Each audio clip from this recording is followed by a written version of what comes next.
Boa tarde a todos e a todas, sejam bem-vindos ao terceiro momento das Conversas na Linha, que tem por título a internacionalização da arte portuguesa. Como sabem, este ciclo de conversas faz parte da programação da Feira de Arte Contemporânea de GSTLX, que iremos realizar em 2021. Estas conversas procuram uma aproximação à criação artística através das mudanças que temos experimentado nos últimos anos e particularmente neste último ano de 2020. As conversas na linha contam com o apoio da revista Umbigo na divulgação. Aproveitamos para vos convidar a seguir-nos no Instagram, Twitter, Facebook, para estarem a par das nossas atividades. Na conversa de hoje, contamos com a participação da artista Pauliana Valente Pimentel e da diretora do Museu Nacional de Arte Contemporânea, MUNAC, a Emília Ferreira, se tudo correr bem, a quem agradecemos desde já a sua presença. Gostava só de fazer uma breve nota biográfica de ambas as convidadas. A Pauliana Pimentel nasceu em 75 em Lisboa e como artista visual e fotógrafa freelancer tem vindo a fazer trabalhos de fotoreportagem desde 99 para diversos jornais e revistas. Também tem participado em diversas exposições individuais e coletivas, em Portugal e no estrangeiro, que será o nosso interesse eventualmente aqui na conversa, nomeadamente em Espanha, Itália, Inglaterra, Alemanha, Grécia, Estados Unidos, China, Marrocos e Cabo Verde. Em 2005 participou no curso de fotografia do programa Gulbenkian Criatividade e Criação Artística, pertenceu ao coletivo de Câmara Foto desde 2006 até à sua extinção em 2014. Em 2016 funda o coletivo NWE e é professora de fotografia autoral das escolas Restart, ETIC e PCI e leciona workshops de fotografias, de narrativas fotográficas com regularidade. A Emília Ferreira nasceu em 63 em Lisboa, é licenciada em Filosofia na Faculdade de Letras da Universidade de Lisboa e é mestre e doutora em História da Arte Contemporânea pela Faculdade de Ciências Sociais e Humanas da Universidade Nova de Lisboa. É investigadora integrada do Instituto de História da Arte desta mesma faculdade. É historiadora da arte, docente, conferencista, curadora, educadora pela arte, programadora, organizadora de eventos científicos, autora de ficção, e desde 2017 que dirige o Museu Nacional de Arte Contemporânea, o MUNAC. A conversa que aqui nos traz hoje irá tentar refletir, mesmo que muito informalmente, e portanto vamos tentar falar entre os três de uma forma, enfim, descontraída, sobre um problema talvez sistémico que os artistas portugueses têm vindo, não sei se desde quando, a Emília depois acho que nos vai dar algumas luzes sobre o assunto, tem vindo em relação à internacionalização do seu trabalho. Num primeiro momento poderia ser interessante ouvir as convidadas falar sobre a sua experiência profissional, para que num segundo momento pudéssemos discutir os mecanismos mais estimulantes que podem impulsionar a internacionalização da arte. No último momento, se a conversa assim o permitir, gostaria de abordar algo talvez um bocadinho mais complexo, ou mais, não sei se, ou mais polémico, não sei qual seria a melhor palavra, mas que se prende exatamente com o título da nossa conversa, que é a internacionalização da arte portuguesa. Ou seja, perceber talvez se existe uma cultura portuguesa que possa ser exportada, no sentido em que possa sair uma espécie de uma Portugalidade para o exterior. Claro que a conversa fica em aberto e podem sugerir questões e assim temos uma base para nos entendermos. Aproveito também neste momento para agradecer a participação de todo o público, de todos os presentes. Caso pretendam enviar uma pergunta aos convidados, podem escrevê-la no chat ou bate-papo, é assim que se chama aqui em português, que será devidamente lida às nossas convidadas. A conversa só terá uma duração de 40 minutos aproximadamente e deixamos depois 20 minutos para responder a algumas perguntas. Eu tinha iniciado até aqui o meu guião para falar com a Emília, mas assim passava para a Pauliana e perguntava-te eh, para nos contarmos um pouco da tua experiência profissional, sobretudo no estrangeiro, e que momentos são esses, nomeadamente sobre Cabo Verde e sobre o Dubai, que são aqueles que eu também conheço melhor porque fizeram um grande corpo de trabalho, e se essa experiência se deve a esta questão profissional ou se também teve a ver com residências, e qual é a tua, o que é que, enfim, qual é a tua ideia sobre este assunto à partida? Ok, então boa tarde a todos, obrigado pela vossa presença e muito obrigado, Hugo, pelo teu convite. Em relação à minha experiência, eu de facto comecei sempre de uma forma internacional. O que é que eu quero dizer com isto? Eu comecei a trabalhar profissionalmente em fotografia em 1999 e eu aprendi fotografia fazendo workshops internacionais, ou seja, a minha formação começou lá fora, em que eu fazia workshops com fotógrafos que eu gostava, a maior parte deles da Magnum ou da National Geographic, portanto eu ia 10 dias, comecei por fazer em Itália, que há um grupo de fotógrafos que participa nestes workshops que chama-se TPW, Tuscany Photographic Workshops, e sim, muito rapidamente, não muito rapidamente, senão não me percebem, mas vou tentar ser resumida.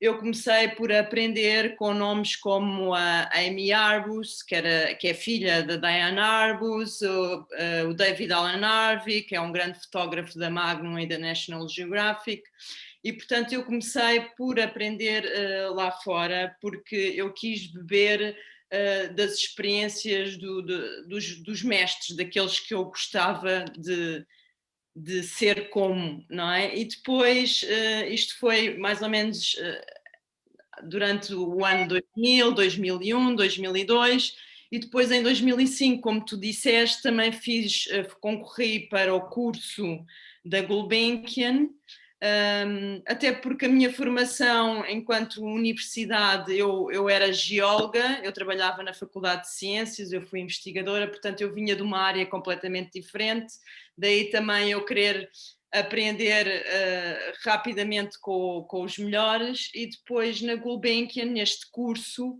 mais uma vez os nossos professores também eram estrangeiros, portanto eu aí estudei com o Stephen Shore, com o Thomas Demand, estou a falar assim de grandes nomes a nível da fotografia, também lidei com curadores internacionais, como o Paul Humble, que eu lembro-me, pronto, e outros nomes, agora não vou estar aqui a dizer todos, e, e depois deste curso eu entrei na Galeria 3 mais um Arte Contemporânea.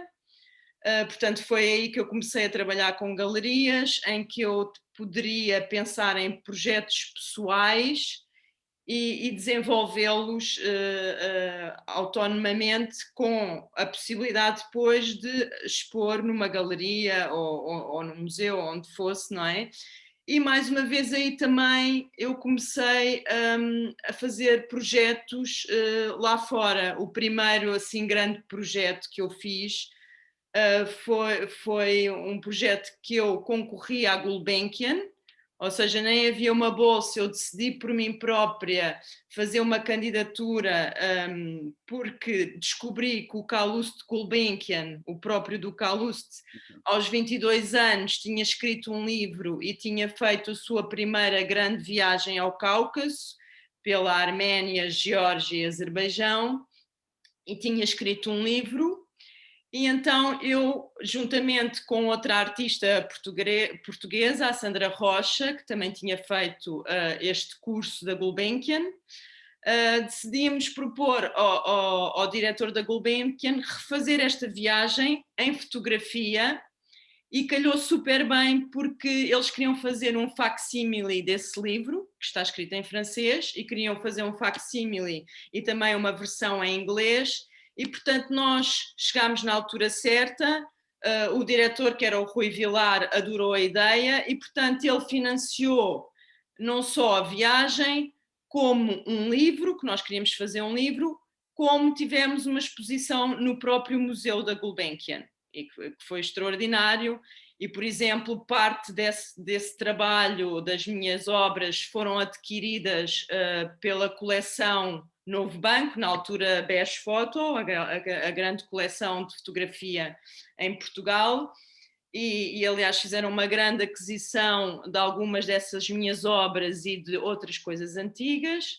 E, portanto, isto é um exemplo de como eu comecei, de facto, essa internacionalização, que em parte através de apoios, obviamente, em parte porque eu quero muito fazer coisas lá fora, que acho que isto também faz a diferença. Por exemplo, logo a seguir, eu tive 5 anos nesta galeria e depois fui para a Galeria das Salgadeiras, cuja diretora é Ana Matos, e foi na altura em que rebentou a crise na Europa, na Grécia, e eu achei que era interessante fazer um trabalho sobre os jovens de Atenas. E então, em colaboração com a Ana Matos e mais uma vez pedindo apoio, aqui a importância das fundações, por exemplo, para pedir apoio em Portugal não existem muitos sítios, existe a DG Artes, que eu também já fui apoiada, existe a Fundação Carlos de Gulbenkian e pouco mais. Depois existem umas coisas residuais, não é? Portanto, mais uma vez, acreditando que queria muito ir à Grécia e fazer este projeto, pedi apoio à Gulbenkian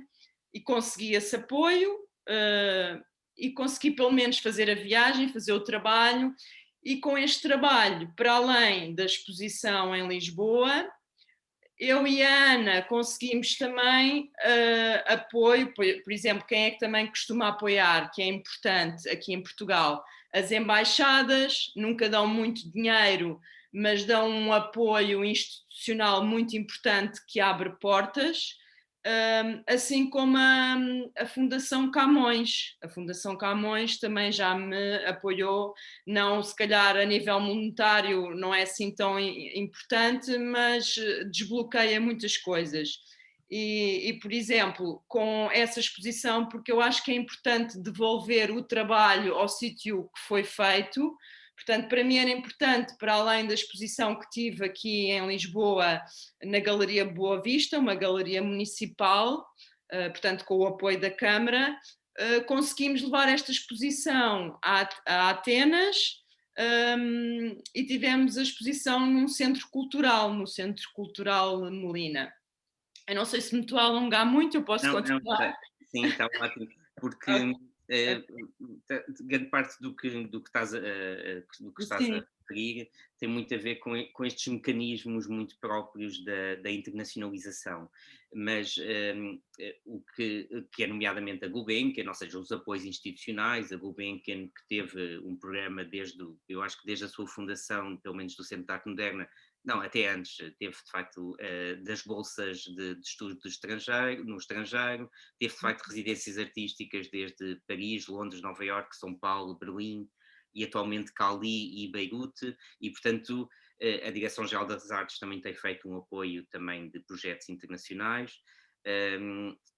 Estes mecanismos, se quiseres, são um bocadinho são os mecanismos tradicionais, não é?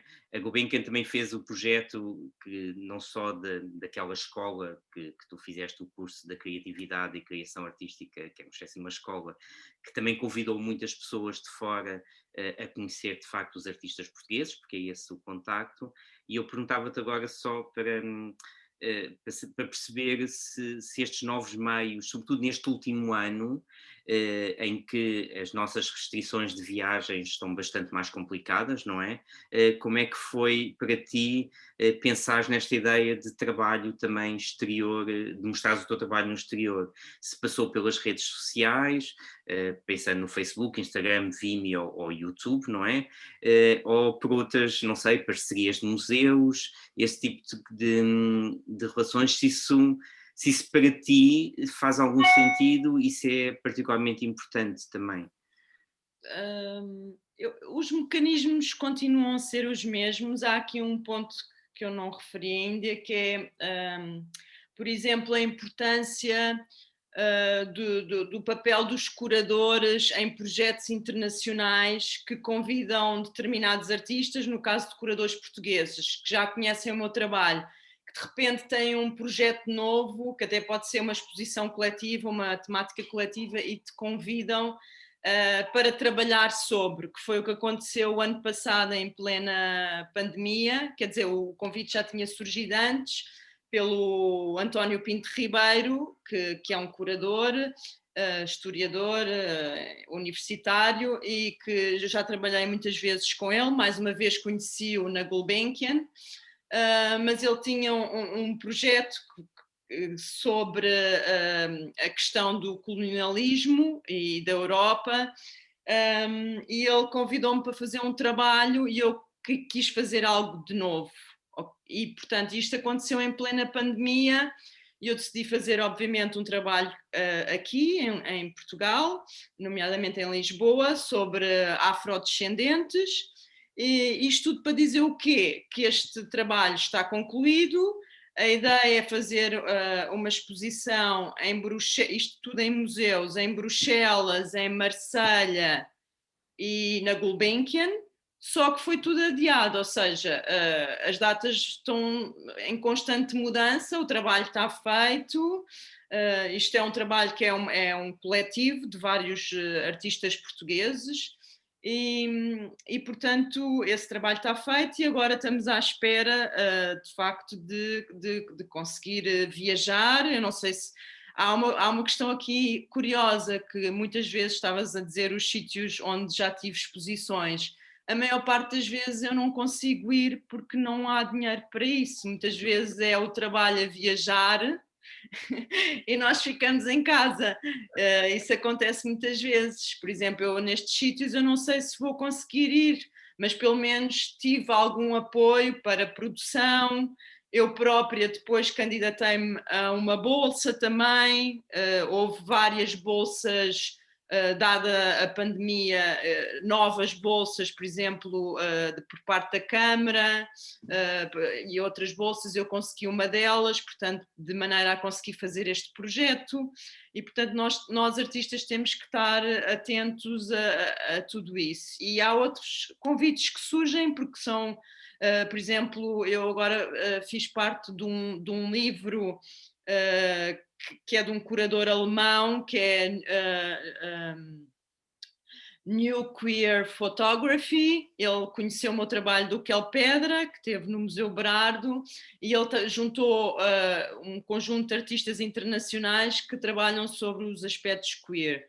E, portanto, ele fez um livro, isto também em plena pandemia, já foi lançado, e a ideia dele agora também é fazer uma exposição coletiva que vai viajar não só pela Alemanha, como por outros países. Portanto, ou seja, os trabalhos podem ter várias possibilidades, lá está, consoante os convites. Outro aspecto importante é o papel dos festivais também, dos festivais de fotografia, no meu caso, porque sou fotógrafa. Os festivais são ambientes agregadores não só de artistas como de curadores, como, por exemplo, há muitas vezes os portfolio reviews, em que de repente um jovem artista, fotógrafo, pode mostrar o seu trabalho a um curador estrangeiro, internacional, e de repente ele gosta desse trabalho e leva esse artista à terra dele, não é? E pronto, e isso eu também já me aconteceu muitas vezes, através de festivais, conseguir expor noutros países e noutros contextos, porque de facto isto é uma rede, não é? Eu acho que para um artista que está a começar de novo, agora, não sei se as redes Facebook, aquilo que estavas a perguntar, Facebook, Instagram, não sei se há tanta coisa, tanta informação, que eu acho que acaba-se por perder. Eu estava a perguntar porque deixa-me só, então, já voltamos a essa parte. É só para dar essa continuidade dos festivais, se também as feiras de arte, tu poderias considerar que são esses momentos de encontro entre pessoas. Eu sei que tu tiveste algumas representada pelas galerias, se Sim. isso também é interessante para ti, ou se vês mais como uma questão comercial, que também é importante, não estou a dizer o contrário, mas se isso também pode ser relevante da projeção que podes ter internacionalmente. Hum, sim, eu já participei através das galerias em algumas feiras, não muitas, já estive em Lisboa e em Madrid. hum, mas esse ambiente para mim é super importante para um artista, claro que sim, sem dúvida, principalmente não só a nível de contactos, mas a nível financeiro, não é? Porque nós vendemos obras de arte, eu vendo obras, não é? O valor das minhas obras dependem também do facto de eu poder participar em feiras e da tal conotação, que conotação é que um artista tem. Agora, o ambiente em si, eu falo a nível pessoal, hum, não sei, lá está, como é um ambiente de negócio, eu nunca me sinto muito, muito à vontade, devo confessar. Não, eu prefiro mil vezes ir a um festival de fotografia em que estou também. Lá está, também é diferente, porque numa feira de arte nós temos um stand em que somos nós e outros colegas, não é? Em que mostramos uma, duas fotos, a não ser que seja um showroom, aí é diferente, mas enquanto que num festival, à partida, pelo menos os festivais onde eu participei, eu tenho uma individual, uma espécie de uma individual, não é? Portanto, aí também é diferente, porque a representação do nosso trabalho numa feira, aquilo que se vê é pouco, apesar dos galeristas terem um dossiê com os nossos. Mas não sei, eu nunca me sinto muito à vontade, ou seja, estou sempre muito mais retraída numa feira, acho que aí gosto, acho que é mais o papel do galerista de falar de por nós, porque estarmos-nos a vender a nós próprios lá está, por isso é que também temos galerias, não é? A Claro, claro. representar-nos, porque estarmos nesse ambiente a falar de nós próprios é um bocadinho complicado, eu acho. Eu pelo menos não gosto, ou não me sinto à vontade. Voltando à questão do digital das redes sociais e do Facebook e do Instagram, eu perguntei isto porque na música, por exemplo, até internacionalmente, é muito frequente estes fenómenos, há um ou outro fenómeno, que primeiro são muito reconhecidos nas redes sociais e depois é que se chegam de facto a um estrelato, e já estou a falar de facto, de uma dimensão internacional muito grande. E se o que eu pergunto é se não é se as redes sociais para ti te interessam, eu sei que tu és particularmente ativa, pelo menos no Instagram, se tu vês aquilo como uma espécie não sei se posso dizer de um trabalho secundário ou de algo que tu vais ensaiando ou enfim, ou vês o Instagram como nós todos que tiramos fotografias espontaneamente, mas se também percebes que aquela plataforma ou outras plataformas digitais, e quando estavas a falar do projeto do António Pinto Ribeiro, Uhum. que está feito, em vez de estar à espera do momento ideal de concretizar, porque não pensar numa plataforma digital em que ele possa ser apresentado condignamente, ou seja, ou tentar perceber que formas é que se pode fazer digitalmente para que os projetos sejam bem visionados. Isso acharias que seria interessante eh, como apoio quase desta internacionalização, ou se achas que aqueles mecanismos mais tradicionais são de facto os mais vantajosos e são aqueles mais eficientes? Uhum. Nomeadamente nesta história das viagens e do contacto com outros meios artísticos, não é? Não é só o nosso Lisboeta, Uhum. é esses contactos com esses outros meios artísticos, porque eu depreendo que quando tu viajas para estes trabalhos, tenhas também esse contacto, não é? Com outras galerias, com outros artistas, com outros fotógrafos e com outro meio. Não, sem dúvida, hoje em dia é impossível não estar nas redes sociais, ou quer dizer, possível é, mas acho que um artista, e nós estamos a falar aqui de arte, é absolutamente fundamental, porque Por exemplo, o meu Instagram até é pessoal, eu não uso, por exemplo, o Instagram a nível de trabalho, apesar de eu, quando tenho algum evento importante, obviamente que coloco lá, nem que seja para os meus amigos saberem o que é que se está a passar. Mas, por exemplo, uso o Facebook para tudo o que é mais profissional ou ideias que eu tenho, ou às vezes até, pronto, não é relacionado diretamente com o meu trabalho pessoal, mas são pistas ou ideias para o que eu vou fazer. Ahm, Também hoje em dia esta questão do Zoom, eu dou aulas, como tu também já disseste, e hoje em dia tudo passa, eu agora ando a dar aulas via Zoom.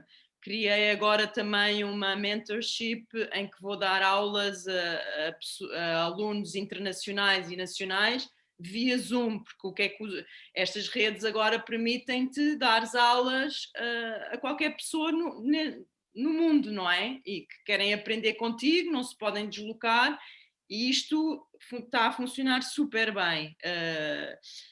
Mas, por exemplo, a nível, estavas a dizer, este projeto do António Pinto Ribeiro, para já é um projeto dele, com outras pessoas, é uma coisa coletiva e teria que partir deles essa ideia, não é? Mas eu, pessoalmente, eu não tenho pressa de mostrar este trabalho, porque eu acho que as obras de arte, quer seja pintura, quer seja escultura, fotografia, têm que ser vistas ao vivo. Ver uma fotografia no computador e ver uma fotografia no papel, até num simples papel, é completamente diferente. Eu, por exemplo, com os meus alunos, peço sempre para eles trazerem as imagens em papel, que é a maneira melhor de eu conseguir escolher. Pronto, eu também sou do antigamente. Eu ainda sou do antigamente e, portanto, eu preciso de apalpar as coisas, de cheirar as coisas. E é o mesmo que ver uma obra de arte. Uma obra de arte, quer seja fotografia, pintura, tem que ser vista ao vivo. Nós não podemos perder, ou seja, eu acho que o digital nunca vai substituir isso. Claro que é importante, eu, por exemplo, cada vez mais vejo e ensino os meus alunos a fazerem vídeos em que se apresentam, em que mostram o seu trabalho, ou, por exemplo, este tipo de acontecimentos que está a acontecer agora, que não é a primeira vez que eu faço isto, conversas sobre determinados assuntos. Isto é maravilhoso, poder estar aqui a falar contigo e com estas pessoas todas, que eu nem sei quem são, nem estou a ver a cara, mas é muito importante esta troca de ideias e isso só acontece agora porque, e cada vez mais porque aconteceu isto, não é? Tipo, de repente tivemos que aprender a trabalhar com o Zoom e com várias plataformas e a ter que conhecer as pessoas pela primeira vez assim. Eu acho que isso tornou-se mais evidente bem, na questão do confinamento e não podemos viajar. Eu tinha falado com a Emília, se não me engano, na semana passada por telefone, e a Emília Ferreira falava de uma coisa muito importante que não é, ou seja, a produção artística e criativa em Portugal é bastante interessante do ponto de vista dela, não é?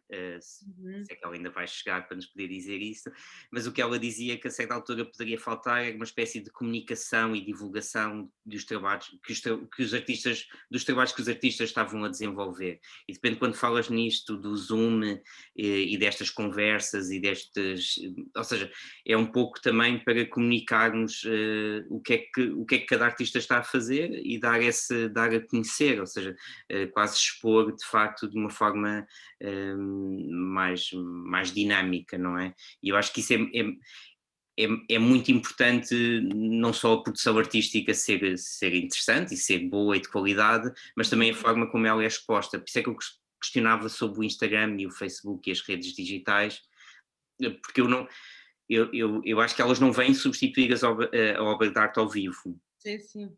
Acho que podem haver projetos ser feitos de propósito, efetivamente, porque não é a música, não é? A música nós ouvimos sempre de outra forma, não é? Não vemos, não é uma coisa de visual. E portanto eu acho que tinha essa questão. Agora acho que me perdi, mas dando continuidade. Portanto, acho que isso era importante que as redes sociais viessem trazer pelo menos essa questão de expor e de dar visibilidade àquilo que se vai fazendo aos poucos. Sem dúvida, eu, por exemplo, eu descubro novos artistas que me interessam graças às redes sociais. Eu descubro artistas fabulosos no Instagram e é incrível, não é? Que de outra forma eu jamais iria conhecer. Ou de repente, ainda anteontem, deparei-me com uma conversa no Brasil com uma artista brasileira fotógrafa da Amazónia que tinha um trabalho absolutamente maravilhoso e eu de outra forma eu tropecei naquilo, de outra forma Claro. jamais iria chegar a ela, não é? Tipo, e isso é incrível, porque de repente nós estamos no Instagram e de repente estamos a ver que há uma conversa e vamos lá, não é? E de repente estamos a ver uma conversa interessantíssima de um artista ou de dois artistas sobre o seu trabalho e isso é incrível, claro que sim. Sim. Agora, por exemplo, isto não substitui as viagens.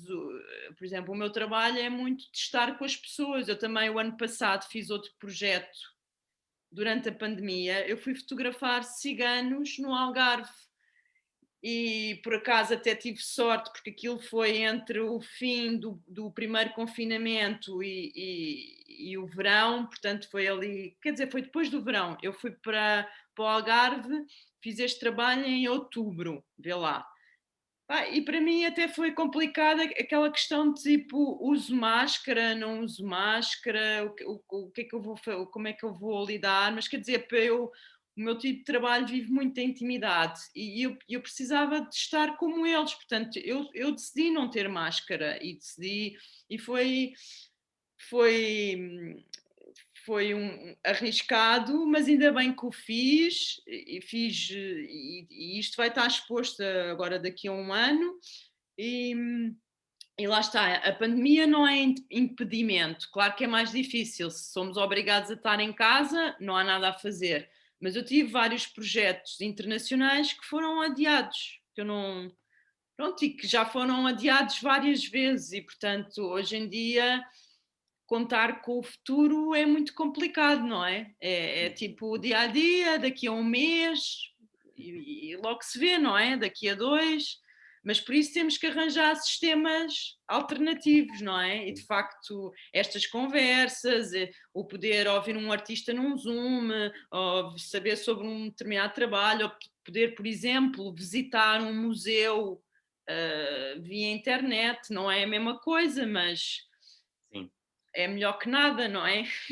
Eu queria falar, quer dizer, não posso falar pela Emília, queria só fazer uma nota sobre o museu, sobre o MNAC, o Museu Nacional de Arte Contemporânea, que teve fechado e que vai reabrir agora brevemente, mas que Uhum. durante tanto a primeira parte, na primeira pandemia, na primeira confinamento e depois agora neste segundo, fez uma série de atividades nas redes sociais e uma delas eu achei particularmente interessante, que será depoimentos de artistas e, portanto, os artistas no seu ateliê ou no espaço em que escolheram têm um pequeno, eu acho que é até 5 minutos, fazem um depoimento sobre a sua criação artística e a forma da sua prática e como é que funcionam. E eu acho que isso é isso que estavas a dizer, é essa parte da comunicação e de estarmos na conversa e de aparecermos e de estarmos de uma forma ativa e sobretudo encontrarmos outras formas de apresentar, não um museu virtualmente, não é? Eh, mas de outras formas de apresentar o museu e a coleção e os artistas. E não querendo aqui fazer nenhuma pergunta sobre o papel do Museu Nacional na internacionalização dos artistas, acho que seria pertinente pensarmos nisso, que é de que forma é que as instituições públicas e os museus públicos têm têm um papel nesta questão. Portanto, não sei, só para não estarmos a falar aqui indevidamente no museu. Queria só então terminar, não sei se há perguntas, acho que não. Queria só perguntar então desta minha última parte da conversa que eu tinha pensado, e no teu caso eu acho que é muito particular, depois tentamos perceber porquê, é se quase é uma questão, mas enfim, repartida em duas partes. É se se tu achas que uma espécie de uma chamada arte portuguesa, ou seja, daquilo que nós podemos chamar de arte portuguesa, pode ser interessante internacionalmente, ou seja, uma espécie de quase de um exótico, enfim, se pode ser isso que nos traz, que nos poderá dar mais incentivos internacionais, ou se por outro lado, eu acho que é muito a tua perspectiva e aquilo que tu encaminhaste durante, pelo menos no teu currículo, é se assumindo uma postura muito cosmopolita e de cidadão do mundo, que nós conseguiremos de facto ter esta projeção internacional, que eu acho que reflete de facto a nossa criação e a produção que nós temos internamente. O que é que, ou seja, é perceber se há uma espécie de uma ideia, de uma cultura portuguesa que pode ser exportada, ou se tu achas isso muito limitativo e se preferes pensar que és uma cidadã do mundo e que o teu trabalho é tão válido, bem, não só é tão válido em Portugal como em qualquer parte, mas que ele não traz essa espécie daqueles das raízes, há assim umas palavras que são assim clichês, não é? As raízes de ser português, se isso te faz sentido, ou se tu preferes pensar que não, que és cosmopolita e que os teus trabalhos que apresentas, as tuas fotografias sobre Cabo Verde ou sobre rabo de peixe, podiam ser vistas em qualquer parte e podiam ser tiradas em qualquer parte. Sim, eu não vejo a questão como a arte não vejo-me como uma artista claro que sou portuguesa e sou uma pessoa individual, que nasci aqui, cresci aqui, portanto tenho as minhas características, mas sobretudo sou uma artista do mundo e eu não vejo, por exemplo, em termos deste tipo de arte que eu faço, uma cena portuguesa, acho que é internacional e mesmo em outros artistas, quer dizer, o que é isso de um artista? Pronto, somos portugueses porque nascemos em Portugal, quer dizer, se calhar para um músico, tu que falaste em música, não sei, se calhar para um músico que canta em português e, por exemplo, o fado, sim, isso é uma arte portuguesa. Agora, não sei se consigo ver. Claro que é como em todo o mundo, há artistas muito bons no que fazem, mas serem portugueses ou ingleses, ou não sei, não, acho que somos, eu sou europeia, claro, tenho, e aprendi fotografia não só com europeus como americanos, hum, e é isso, não vejo que haja uma. Claro que há assuntos que são tipicamente portugueses. Eu, quando fiz o trabalho em São Miguel, na Ilha de São Miguel, o narcisismo das pequenas diferenças, obviamente que é um trabalho sobre Portugal, tipicamente português. Agora, eu não sei se fosse um fotógrafo vindo. Quer dizer, se ele viesse da China, do Oriente, se calhar tinha um outro olhar, não é?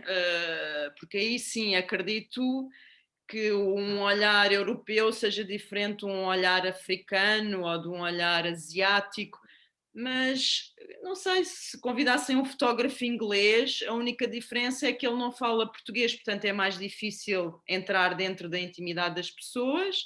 Portanto, para mim é uma vantagem quando eu trabalho sobre um país que seja Portugal ou que fala a língua portuguesa, como Cabo Verde, eu tenho uma vantagem porque eu consigo entender a linguagem e, portanto, mais facilmente consigo chegar a eles.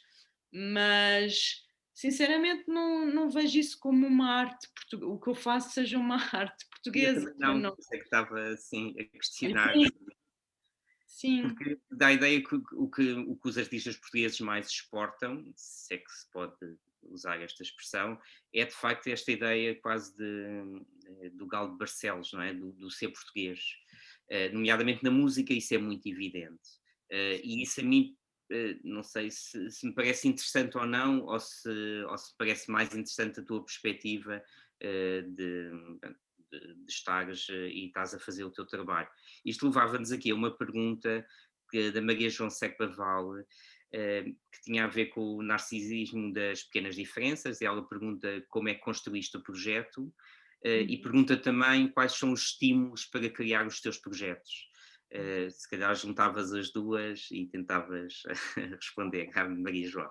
Ok, Maria João, obrigada pela pergunta. Então, eu estou a ficar um bocado às escuras, mas não quero Pois estás. levantar-me para ir acender. Olá, Maria João. Então, assim, tentando responder às duas perguntas, então, eu já há uns anos, pá, aí dá 7, 8 anos para cá, que trabalho sempre mais ou menos com a mesma temática que tem a ver com a juventude.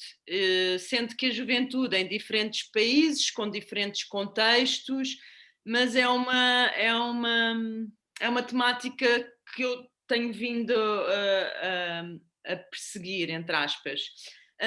Em relação aos Açores, normalmente muitos dos meus projetos surgem, e isto também é interessante para a conversa, surgem a convite de festivais, a convite de residências, e neste caso foi um convite de um festival, aliás, de dois festivais, um de música, que é o Tremor, e outro de artes, artes várias, visuais e não só, que é o Walk and Talk. E então, estes festivais acontecem nos Açores, em particular na Ilha de São Miguel, e eles convidaram-me como artista para trabalhar o que quer que eu quisesse naquela ilha, mas tinha obviamente que ver com a ilha. E eu pegando nesta temática da juventude, achei que era muito interessante perceber como é que a juventude naquela ilha, no meio do Oceano Atlântico, ali isolados, não é? Com o mar à volta, e como é que a juventude, quais eram os seus modos de vida, o que é que eles faziam, não é? As características, outra coisa que me interessava perceber, porque os Açores é um bocado Portugal do antigamente. A sociedade está muito dividida não diria castas, mas os ricos não se misturam com os pobres, pois há a questão de rabo de peixe, e apesar das estradas serem agora muito melhores e poder-se facilmente ir de uma ponta à outra da ilha, as pessoas não se misturam. E, portanto, tentar perceber um bocado como é que aquela a sociedade funciona, e, em particular, os jovens. Por exemplo, como os jovens, normalmente, eles, quando fazem 18 anos, saem da ilha para estudar, aqueles que saem.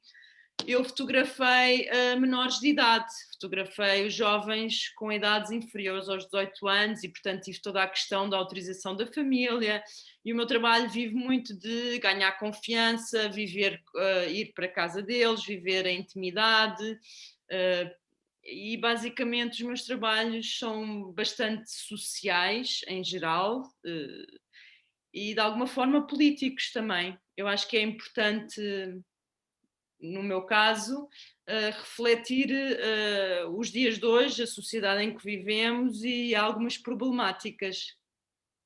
Não sei se respondi.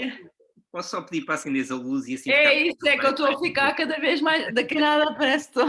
Desculpem, eu vou acender a luz, peço só um bocadinho.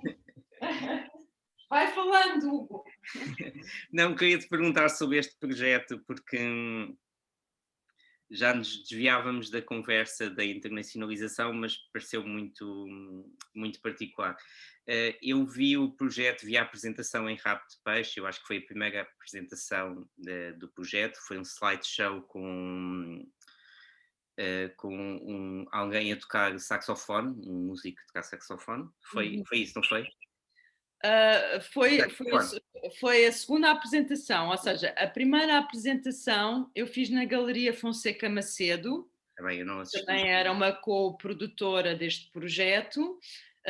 Portanto, fiz esta galeria, eu acho que ainda é a única galeria que existe na Ilha de São Miguel, ou em Ponta Delgada, pelo menos. Portanto, eu primeiro fiz a exposição aí, onde convidei todos os jovens de todos os estratos sociais, foi incrível. Só que muitos, nomeadamente, muitos, quer dizer, alguns de rabo de peixe, não se conseguiram deslocar, ou porque não conseguiram, ou porque tinham que ir para a pesca, e porque não saem. E, portanto, eu achei que era também bom que essa população pudesse ver o trabalho. E então, como são dois festivais diferentes, o Tremor acontece normalmente na Páscoa e o Walk and Talk no verão, o que eu fiz foi, na Páscoa apresentei na galeria e no verão aproveitei para fazer uma coisa diferente, portanto aquilo foi em rabo de peixe, num espaço enorme que eu agora não me lembro, mas pronto, não era nenhuma galeria, era um espaço coletivo, onde toda a gente foi assistir a um slideshow, aí não em fotos, mas em slideshow, e que convidei dois músicos locais para tocar, para haver um ambiente, portanto, e eu acho que é importante que todas as pessoas possam participar e possam ver o projeto, porque lá está, eu gosto, e já disse isto, eu gosto de devolver o trabalho às pessoas e eu trabalho sobre pessoas e gosto de saber depois o que é que eles sentiram, o que é que eles acharam e portanto acho que é bom e há muitas pessoas ainda que têm medo ou sentem-se pouco à vontade de ir a galerias ou a museus e portanto às vezes também acho que é importante conseguirmos fazer exposições noutros locais, que não seja, pode ser até na rua ou em ambientes mais, digamos, populares, entre aspas. Acho que isso é Lembro importante. perfeitamente até do ambiente que foi muito emotivo, não só porque ele não era assim e não era gigante, era assim um espaço até bastante, bem, nos dias de hoje com o distanciamento físico não seria possível, mas estava muita gente e estava muita gente sentada no chão e foi todo um processo até muito emotivo. E a Maria João pergunta se tu fazes um plano para os teus trabalhos ou para os teus projetos, ou seja, um plano escrito, e eu deixa-me só fazer este comentário que é, há um lado muito, como tu falaste, de muita intimidade que tu consegues alcançar com as fotografias e que isso, para quem está de fora, como eu, que sou espectador, não é? Consigo perceber que não é falso, ou seja, há uma intimidade, há uma honestidade muito verdadeira de tu olhares para aquelas pessoas e de estar, não é uma espécie de roubar aquele momento e depois utilizares, que era isso que estavas a dizer, num museu, na elite, na cidade de Lisboeta, não é? Tu fazes essa questão de ir ao local e de devolver, de facto, às pessoas o seu momento. E eu lembro-me de ter saído da galeria, do espaço, e as pessoas fotografadas estavam francamente contentes e emocionadas com todo o processo. E eu achei que a certa altura fazia muito sentido essa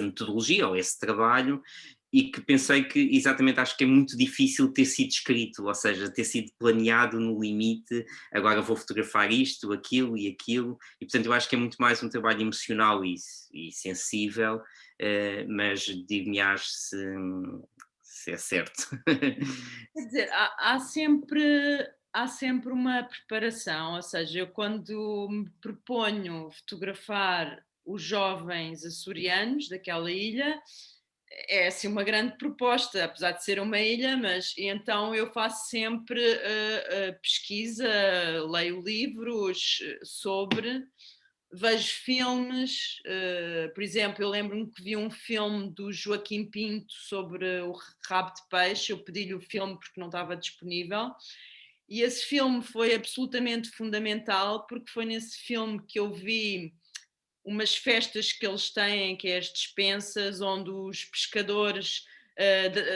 dançam, são os homens que dançam e tocam uma espécie de castanholas, que é uma coisa que eu nunca vi em mais lado nenhum no mundo.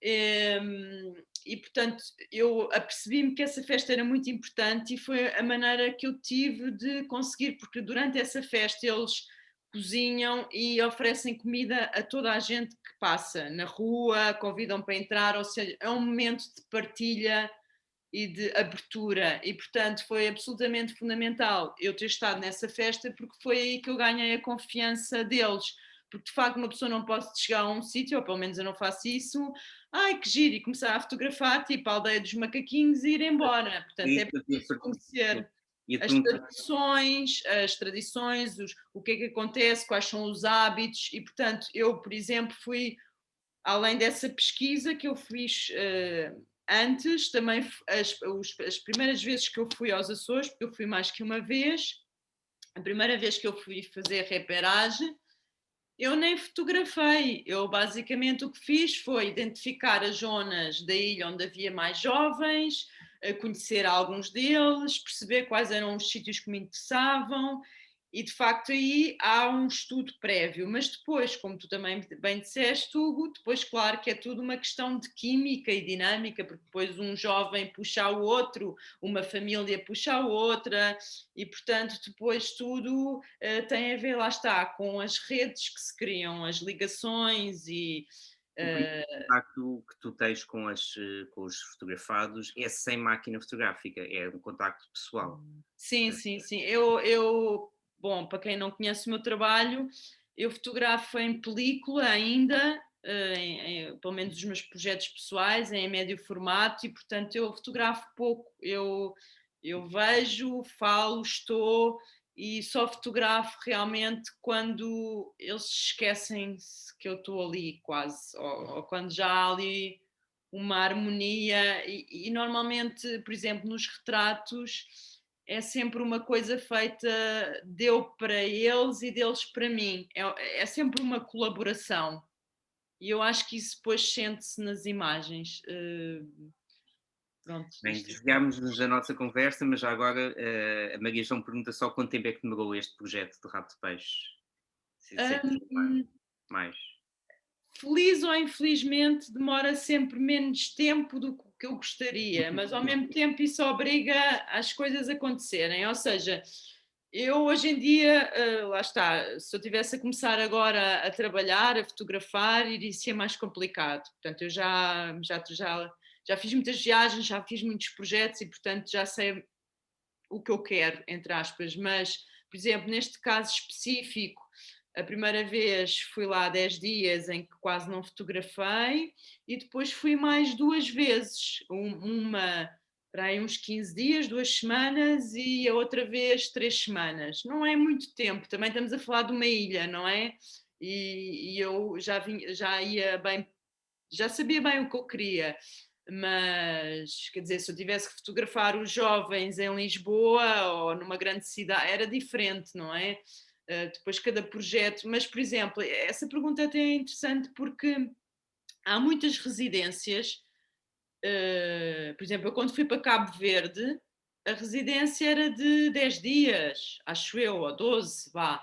E portanto eu tive que fazer um trabalho nesse tempo, e foi esse tempo que eu fiz o Kel Pedra, lá está. E depois, quando eu fui nomeada para o Prémio Novo Banco, que eu quis apresentar este trabalho no Museu Berardo, eu tive dinheiro e possibilidade, porque eles pagam a produção, eu peguei em parte desse dinheiro para voltar a Cabo Verde e fiquei lá mais 3 semanas para melhorar o meu trabalho. Porque lá está, nós estamos a fazer trabalho, eu estou a fazer trabalho sobre pessoas, e é preciso tempo para estar, é preciso ver, não é uma coisa rápida, não é? Não é como fotografar paisagem, e mesmo a paisagem também tem a sua ciência e o seu tempo. Mas dás esses trabalhos como concluídos, ou seja, se tivesses mais tempo, voltarias novamente às pessoas, voltarias a ter. Provável, sim, sim. Ou seja, quer dizer, o trabalho que eu fiz em São Miguel, que depois deu um livro, para além da exposição, depois este trabalho teve no arquivo fotográfico municipal e eu tive a possibilidade, eles financiaram um livro e, portanto, por exemplo, uma exposição tem poucas imagens, tem que 10, 12 imagens, dependendo do espaço, não é? Depois isso também é interessante, que a exposição que eu fiz em São Miguel é diferente da exposição que eu fiz em Lisboa e o livro permite ter ainda mais imagens, é uma outra história e então eu consegui contar uma história maior, não é? E eu estou muito feliz e acho que o trabalho não sinto falta, não acho que faça falta nada, mas claro que se eu tivesse tido mais um ano, eu teria continuado a voltar lá, porque há muitas camadas, há muitas coisas para fazer, não é? Então o Sim, trabalho sim. nunca se esgota, é como Cabo Verde, eu adoraria poder lá voltar e ver como é que os meus meninos agora estão, o que é que eles fizeram, mudaram de vida, ou São momentos muito particulares, mas ao mesmo tempo, pronto, é isso, o trabalho ficou feito, eu estou satisfeita e passa para outros, não é? Dá-se oportunidade a outras aventuras. Bom, vamos terminar a conversa. Agradecer muito à Pauliana a sua disponibilidade, Obrigada, eu tenho pena de não ter falado com a Emília, mas pronto, e são o seu entusiasmo. Peço desculpa a todos por esta ausência da Emília, de terá acontecido alguma coisa. Aproveito para vos convidar a estarem presentes na próxima conversa, que será a quarta conversa, sob o título de Mecenato e Apoio à Criação Artística. Vai ser com o João Silvério, curador da PLMJ, e a Beatriz Monteiro de Espinhosa, que é a diretora-gerente da Fundação ENAR em Madrid, Espanha. A conversa terá a moderação da Semiramis Gonzalez, que é a diretora artística de Just LX e da Just Med, em Madrid, e terá lugar no dia 7 de abril, pelas 18 horas de Lisboa, 19 em Madrid. Agradeço a todos os presentes e muito, muito especial à Pauliana. obrigada. E obrigado, sim. Boa Uhum. noite. Boa noite, adeus a todos, boa noite, com licença.